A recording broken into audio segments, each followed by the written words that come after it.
Bienvenue sur Edumov. Nous continuons notre exploration du livre de Daniel, chapitre 2. Nous avions examiné dans notre vidéo précédente les 10 premiers versets du chapitre 2, où Nabuchodonosor a eu un rêve et le rêve l'a visiblement troublé et il cherchait justement à comprendre l'interprétation de ce rêve. Qu'est-ce que ce rêve voulait lui dire? Donc, il a fait recours à ses conseillers, qui étaient les Chaldéens et les enchanteurs, etc.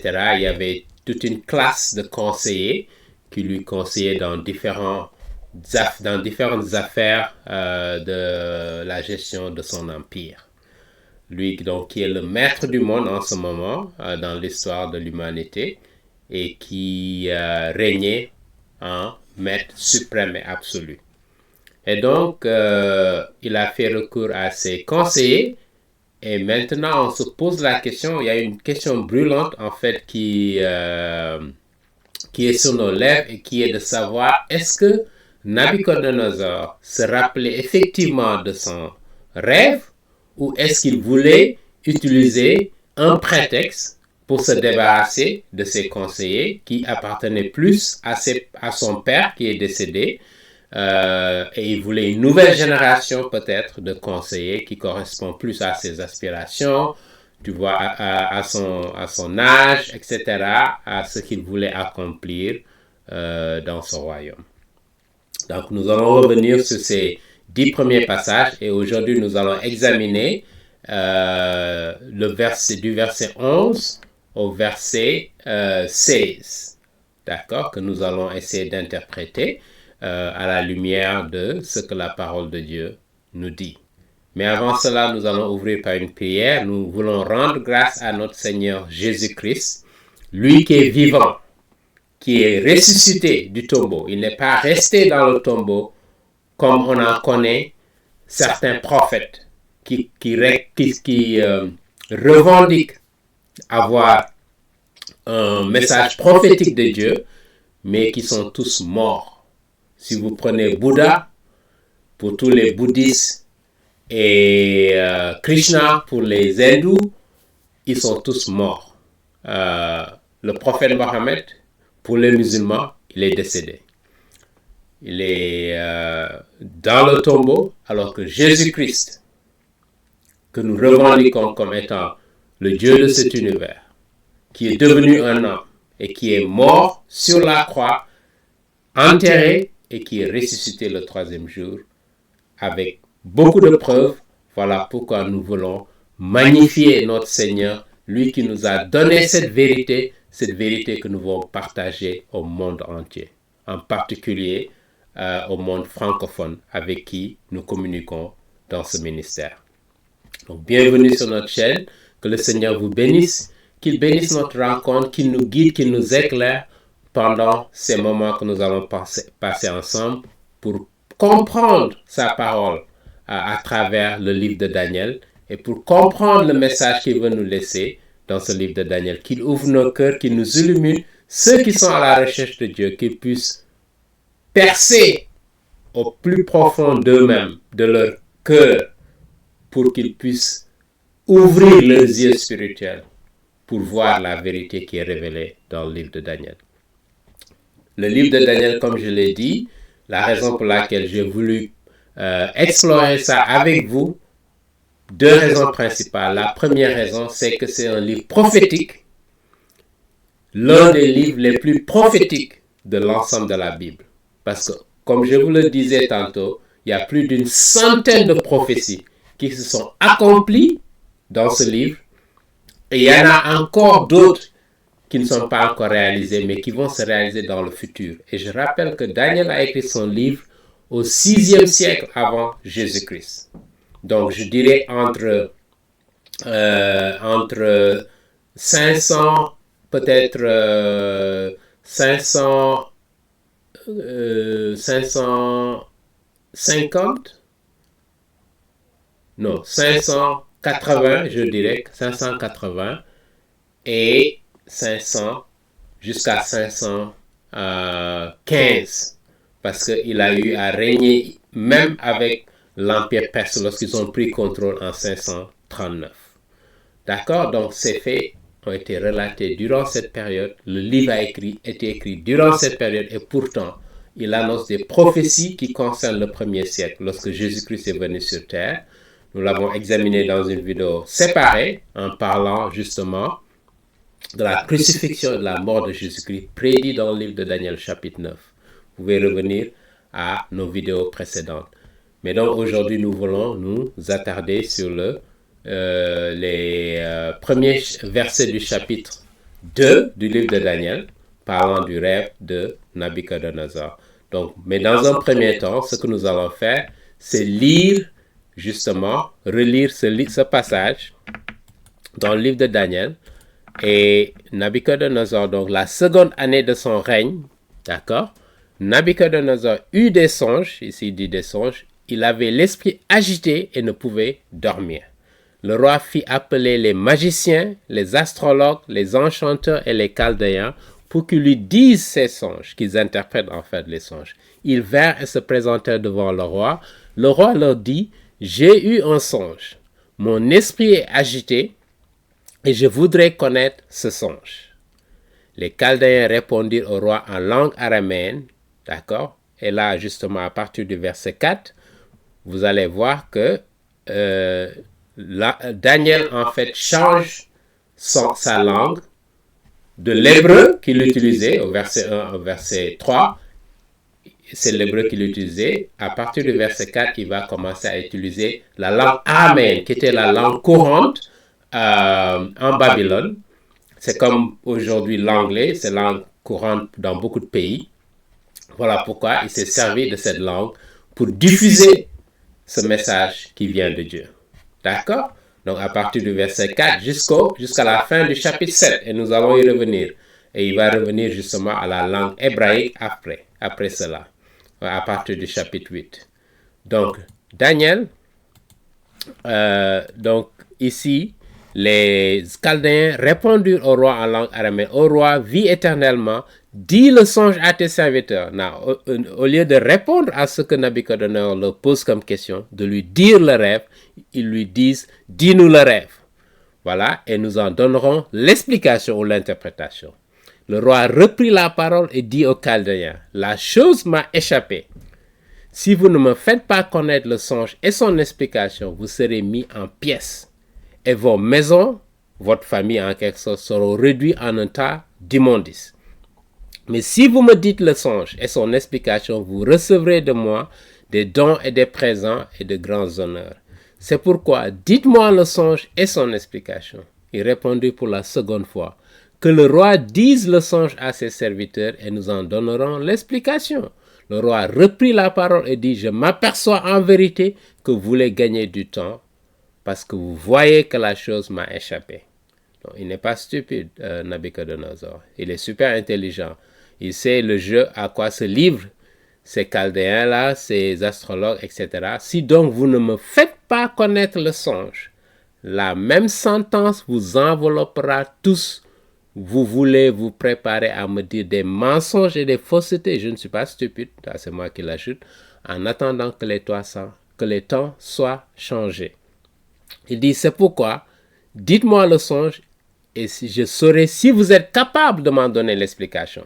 Donc là, il est en train de tester leurs compétences parce qu'ils se disent des conseillers qui ont une expertise, qui ont beaucoup de connaissances, y compris dans le domaine spirituel. Mais voilà qui sont exposés et c'est ce que beaucoup de charlatans spirituels font aujourd'hui dans ce monde que nous connaissons. Et voilà pourquoi je vous interpelle.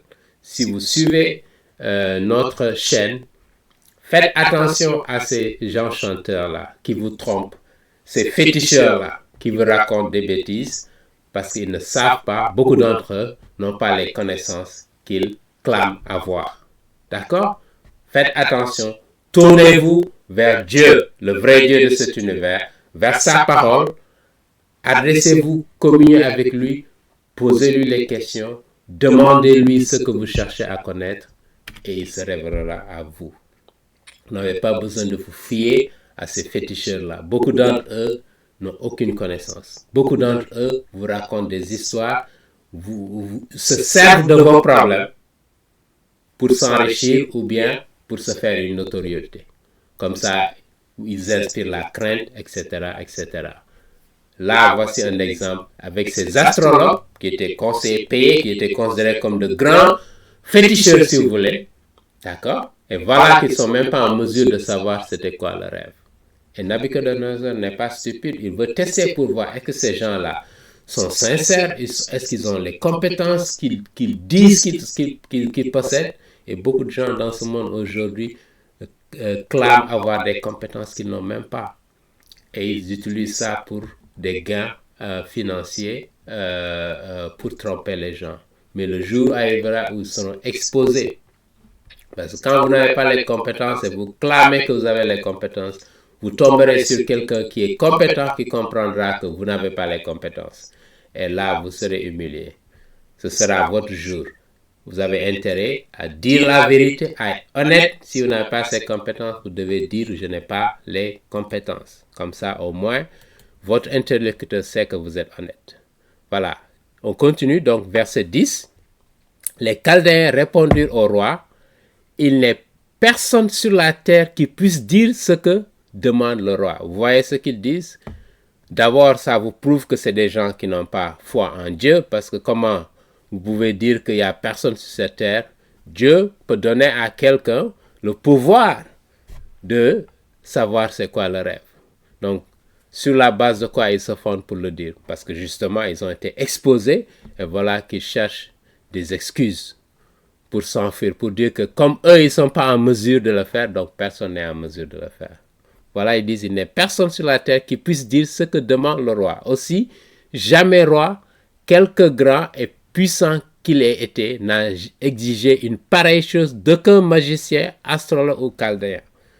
Là aussi, ils cherchent à préserver leur peau parce que le roi s'apprête à les décapiter tous s'ils ne savent pas le rêve et ne connaissent pas l'interprétation. Verset 11 nous dit, ce que le roi demande est difficile. Il n'y a personne qui puisse le dire au roi, excepté les dieux.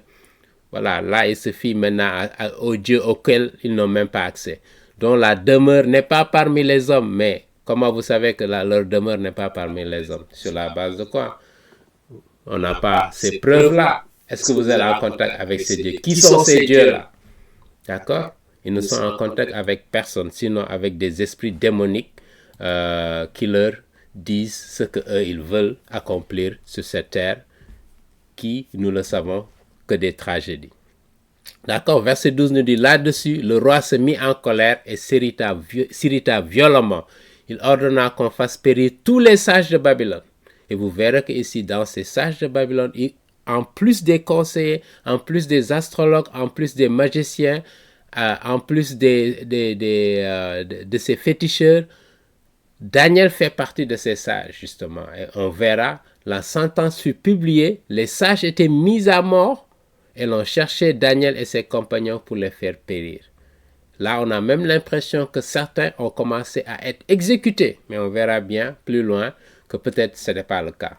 Verset 14, alors Daniel, parce qu'il était concerné directement, étant un sage parmi les conseillers, vous vous rappelez au chapitre 1, il était tellement brillant que le roi a voulu les choisir parmi, je dirais, les sages qui le conseillaient dans différents domaines.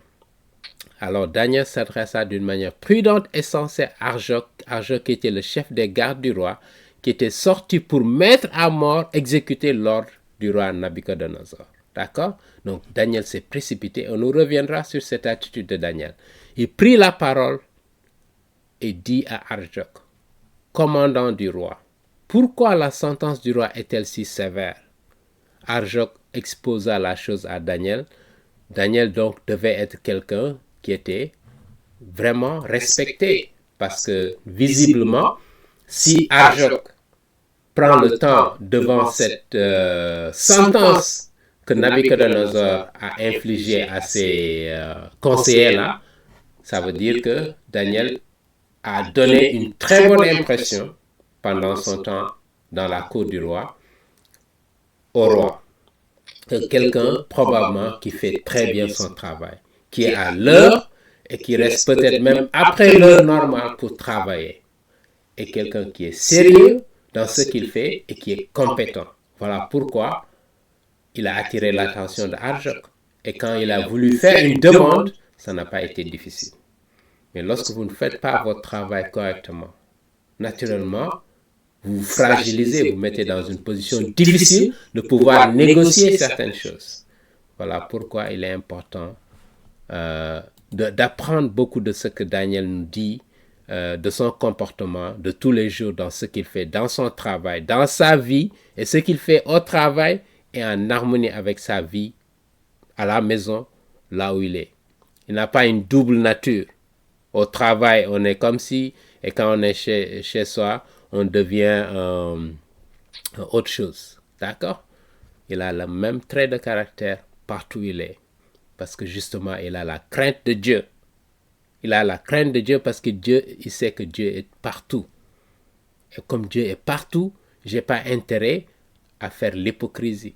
J'ai intérêt à être honnête dans tout ce que je fais parce que je rends compte en dernier ressort à mon Dieu, au Dieu de cet univers qui voit tout ce qu'on fait.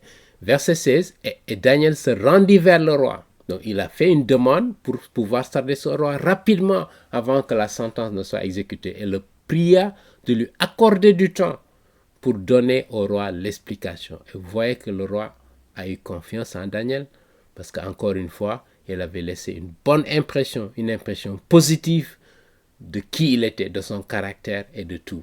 Ensuite, Daniel alla dans sa maison et il instruisit de cette affaire Anania, donc ses 3 amis israélites, Michaël et Azaria, ses compagnons. Les engagea à implorer la miséricorde de Dieu. Donc, quand vous faites face à des difficultés, à des problèmes, la première chose à laquelle vous devez penser, c'est Dieu lui-même. D'accord? Avant de chercher à résoudre vous-même les problèmes, confiez ce problème à l'Éternel pour qu'il vous guide. Afin qu'on ne fît pas périr Daniel et ses compagnons avec le reste des sages de Babylone. Et on va s'arrêter au verset 18 ici pour examiner de près ces versets. D'accord? Voilà ce que nous allons faire ici dans ce passage.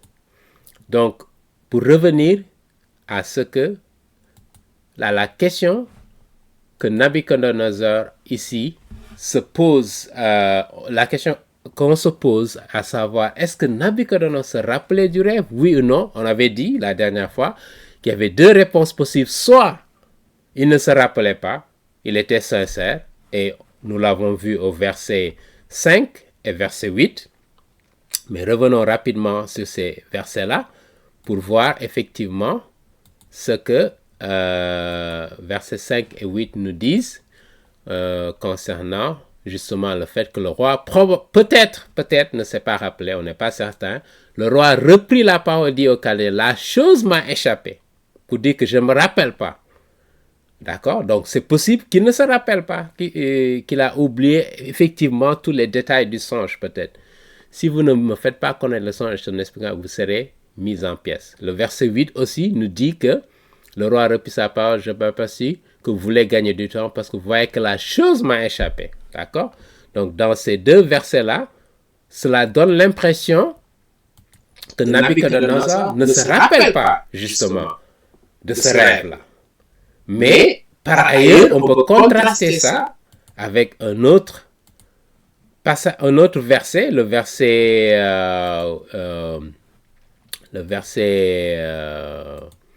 9, d'accord, où il est possible qu'il cherche à tester justement les compétences que ces conseillers-là prétendent avoir pour voir effectivement est-ce qu'ils le disent de façon sincère ou bien c'est des bêtises qu'ils racontent.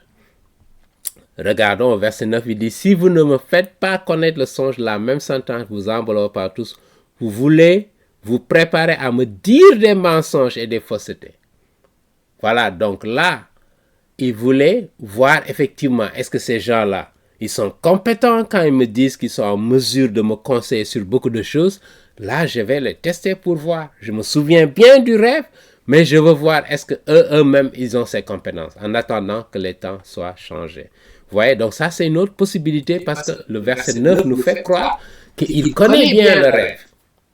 Mais il veut voir est-ce que ces gens-là, ils veulent lui mentir, ils veulent dire des bêtises sur les compétences et ce serait un prétexte pour se débarrasser d'eux. D'accord? Parce que peut-être il y avait des procédures auxquelles il faut passer pour pouvoir mettre fin, par exemple, aux fonctions de ces conseillers-là, de ces astrologues, etc. Donc, il fallait avoir une raison valide pour se débarrasser d'eux. Et là, voilà un prétexte qu'il peut utiliser aussi pour se débarrasser de ces gens-là. Donc, voilà ces deux possibilités-là, justement, que Nabuchodonosor avait. Maintenant, du verset 10 au verset 13, les conseillers, on voit qu'ils sont pris de court. Ils se demandent, mais comment il peut s'attendre à ce que nous-mêmes nous puissions nous rappeler ou lui dire exactement le rêve qu'il a lu. Ça, c'est quand même un peu trop. D'accord? La demande d'Amino qui non seulement demande l'interprétation du rêve, mais il demande le rêve lui-même. Que vous lui dites c'est quoi le rêve. Donc là, ils sont surpris, mais ils se disent comment le roi peut nous demander toutes ces choses-là, parce que c'est quand même au-delà de ce que nous sommes en mesure de faire. Vous comprenez? Et donc, ça leur pose problème. Ça leur pose problème. Voilà pourquoi ils disent, voilà, nous, c'est ce qu'on peut. On ne peut pas effectivement dire le rêve, mais si vous nous dites le rêve, je vous garantis, nous vous garantissons que nous allons vous dire l'interprétation. D'accord? Et ils disent au roi, mais vous êtes trop majestueux, vous êtes trop grand pour faire une telle demande irraisonnable. Donc, ils veulent lui faire croire que votre demande est quand même irraisonnable, Sa Majesté. D'accord? Et vous êtes trop grand, donc ils veulent le flatter pour qu'il oublie lui-même la demande qu'il est en train de le faire et qu'il lui fasse croire que c'est une demande irraisonnable. Parce qu'il n'y a personne sur cette terre qui est capable de dire le rêve. Personne, ils disent, hein, il dit, il n'y a que les dieux, et les dieux ne vivent pas parmi eux. Donc, vous voyez bien comment des gens qui ne sont pas forcément compétents ou honnêtes peuvent trouver des subterfuges pour obtenir gain de cause, ou bien pour préserver les intérêts qu'ils ont. Mais c'est sans compter avec un dirigeant intelligent et puissant et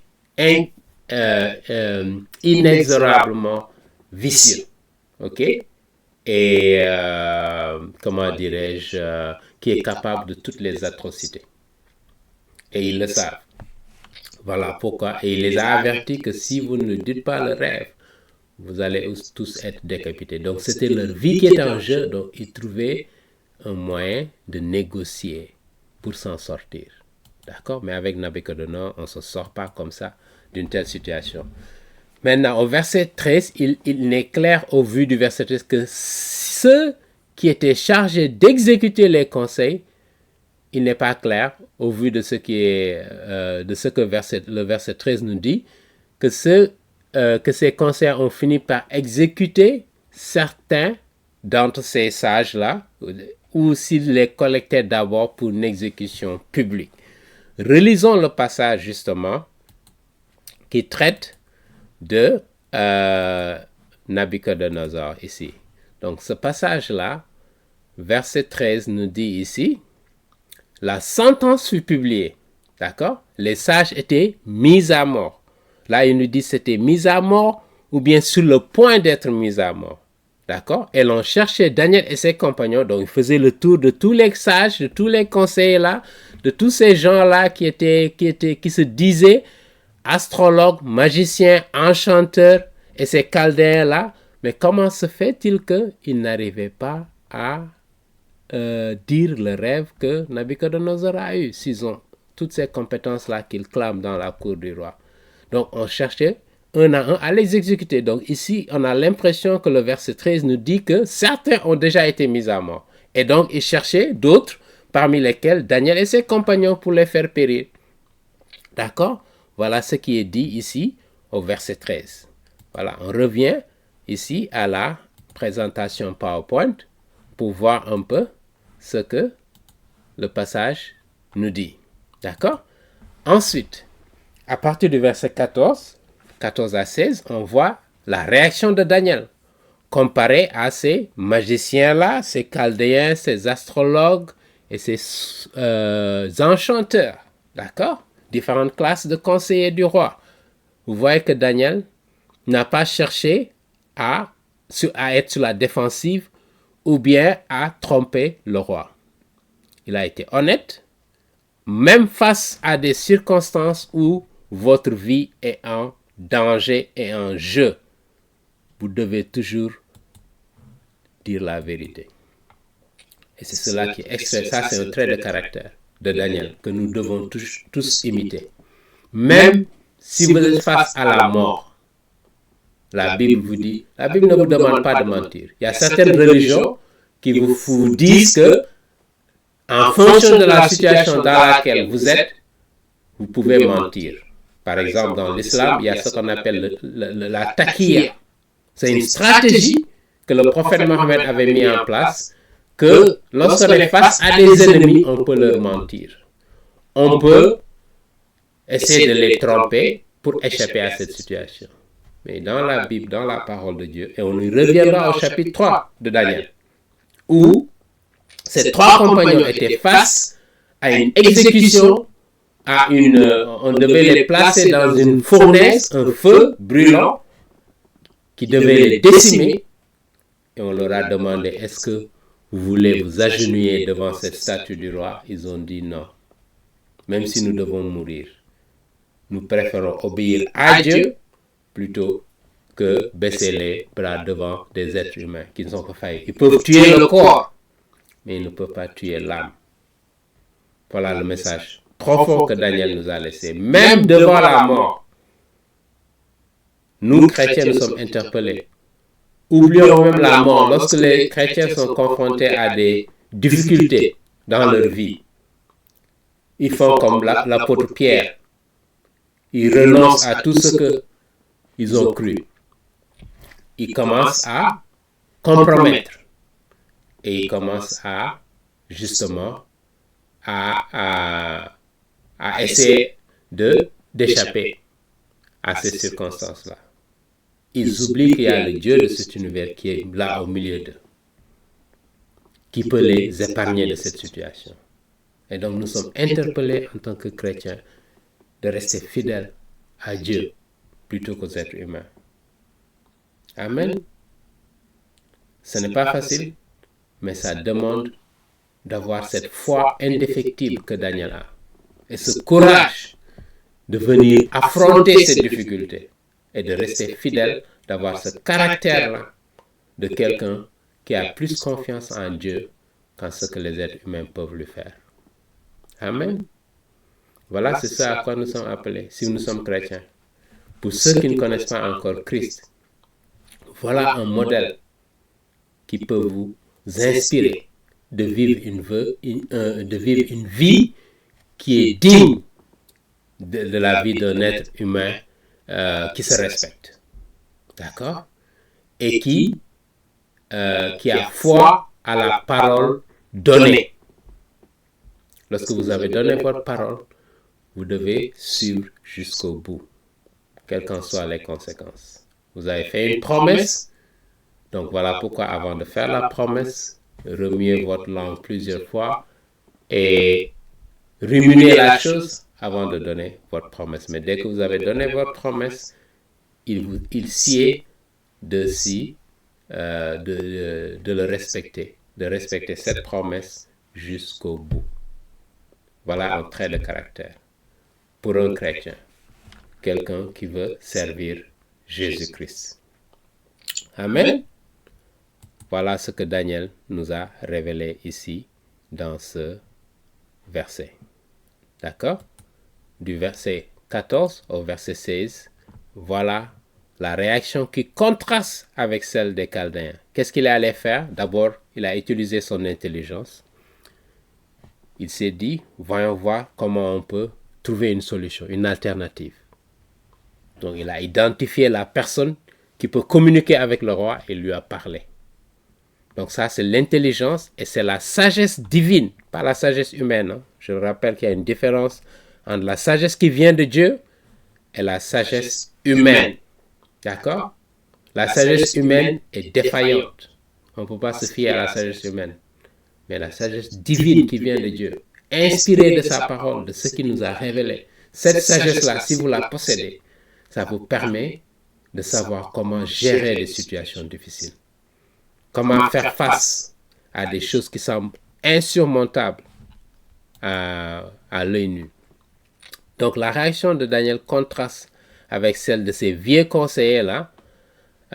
Face à la requête du roi, Daniel conçut un plan et le mit à exécution. Par contre, les vieux conseillers n'avaient aucun plan pour satisfaire à la demande du roi. Voilà le contraste entre les deux. D'accord? Alors que Daniel, lui, il a voulu identifier justement le principal interlocuteur avec qui le roi pouvait parler et donc celui qui exécutait la sentence. Donc la sentence fut publiée au verset 13. Les sages étaient mis à mort et l'on cherchait Daniel et ses compagnons pour les faire taire.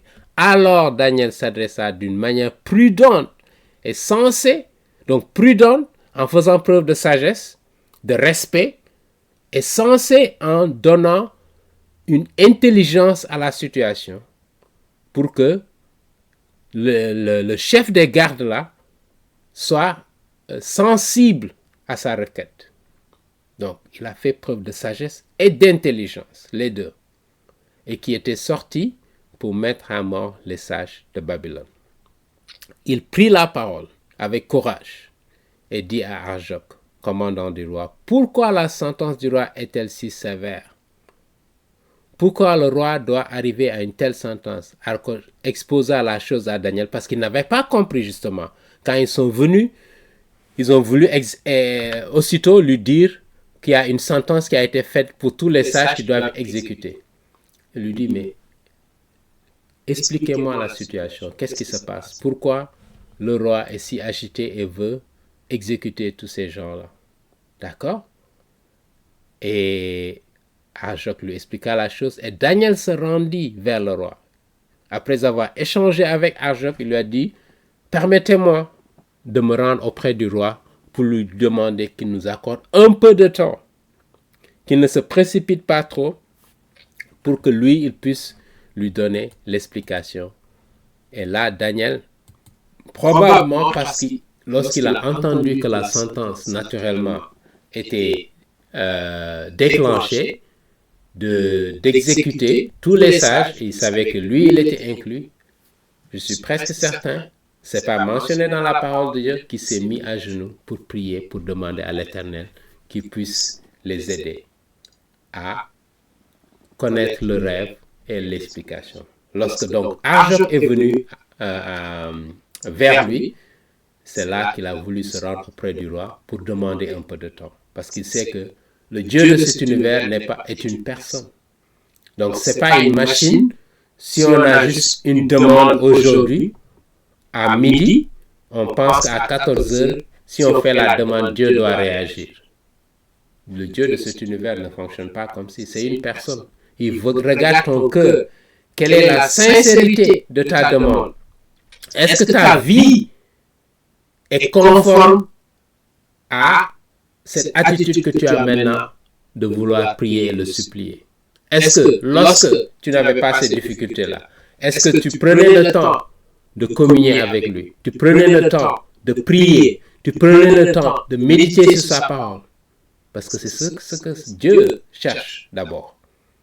Et il a vu que Daniel remplissait tous ces critères, satisfaisait à toute cette exigence de Dieu. D'accord? De rester en communion avec lui. Voilà pourquoi, même s'il faut du temps pour que lui réponde selon son temps et son calendrier, quand même, il avait besoin d'un peu de temps du roi. Et Dieu s'est servi de Daniel justement pour donner cette patience à Nabuchodonosor pour qu'il puisse acquiescer à la demande de Daniel. Encore une fois, le Dieu de cet univers, Jésus-Christ, est le maître suprême. C'est lui qui orchestre ces choses-là. Il s'est servi de Daniel pour que Daniel, pour que Daniel puisse demander au roi de lui accorder un peu de temps pour que lui-même il se mette à prier et à supplier l'Éternel, parce qu'il sait que l'Éternel est le vrai Dieu et c'est lui seul qui est capable.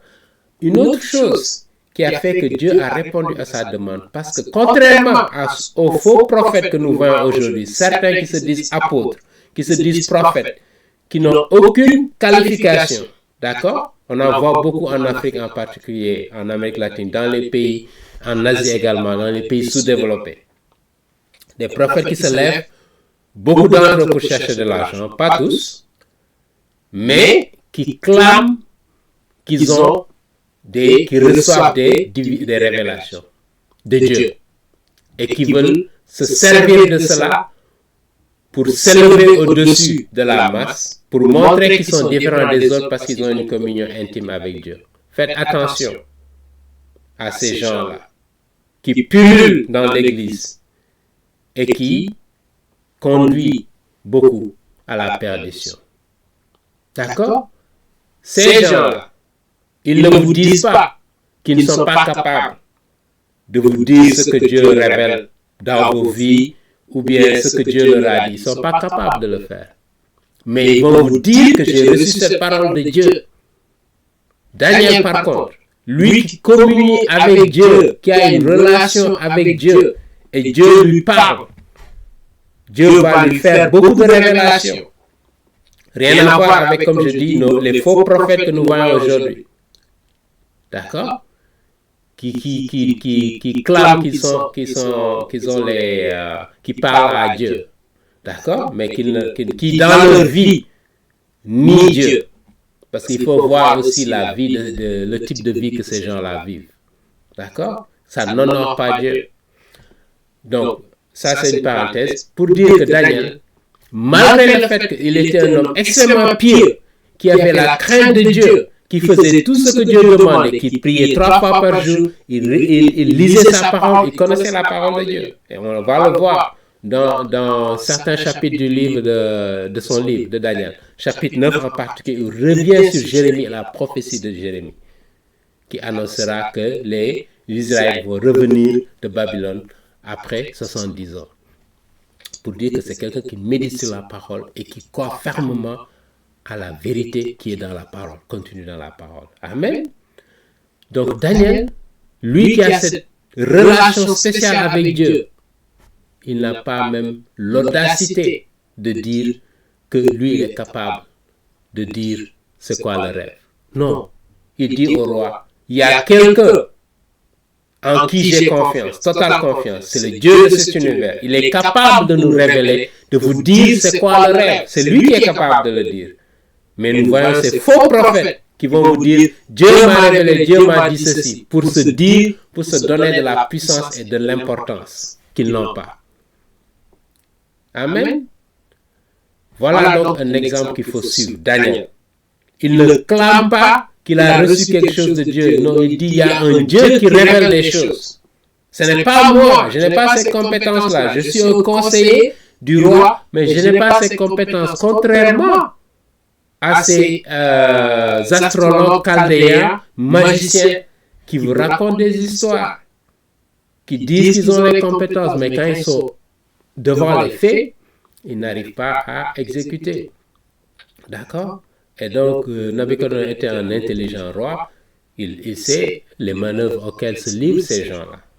Mais quelqu'un d'abord, Daniel, qui est compétent, qui est intelligent, qui a la sagesse, l'humilité de dire que ça ne vient pas de lui. C'est le Dieu de cet univers qui lui a donné ça. Quand vous avez un leader dans l'Église qui se comporte ainsi, qui ne prend pas de crédit pour quoi que ce soit, qui pense que tout ce qu'il a, tout ce qu'il peut obtenir, ça vient de Dieu, et qui se fie totalement à Dieu. Et Dieu peut répondre ou ne pas répondre. Voilà le type d'attitude, de comportement qu'un chrétien doit avoir. Vous priez comme si tout dépendrait de la prière. Mais vous n'exigez pas que parce que vous avez prié, Dieu doit intervenir. Non, il vient à son temps, à lui, et il peut ne pas répondre à votre demande. Parce que ce n'est pas mieux pour vous. Il sait ce qu'il fait, il le sait mieux que vous. Mais nous avons beaucoup de chrétiens qui font comme si Dieu c'était une magie. Que quand vous priez, il doit répondre. Selon ce que vous voulez, selon vos désirs. D'accord? Ça ne se passe pas comme ça avec Dieu. D'abord, il faut de l'humilité pour savoir que nous dépendons de lui. Deuxièmement, même quelles que soient les prières que nous faisons, il peut ne pas répondre. Ou il ne peut ne pas répondre à notre temps, le temps que nous voulons. Amen. C'est cette attitude-là que nous devons avoir. Et Daniel a bien compris cela. Il a demandé au roi de lui donner du temps. Amen. Donc, nous allons nous arrêter ici et la prochaine fois, nous allons continuer à partir du verset 19. Et donc, Daniel qui se met à prier avec ses amis et qui, au bout du compte, a Dieu qui se révèle à lui, Dieu qui lui révèle le rêve et nous allons continuer cette partie dans la prochaine vidéo. Amen. Que le Seigneur vous bénisse. Merci de votre attention et je vous dis à très bientôt.